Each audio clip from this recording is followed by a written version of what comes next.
Okay guys, update tayo sa ano natin, no? Pagtatanim ng aning atsal, no?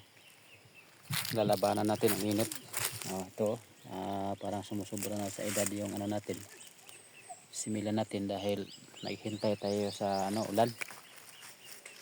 Kaso lang hindi na matiis kasi may edad na yung ano natin, similan natin, no? Kung makikita nyo medyo mahaba na ang kanilang Kaya ito, nagmatapang tayong magtanim kahit mainit. Sa ilang araw tayong nawala sa ere, no? Ngayon pa tayo nakabalik sa ating farm dahil sa meron tayong seminar na inaatinan doon sa Zamboanga. At ngayon balik ulit tayo sa ating farm dahil dito tayo kumukuha ng ating pangkabuhayan. Update ko lang sa inyo mga kaibigan, mga farmers, itong atsal namin itinatransplant na namin dahil sobra na sa edad po ito.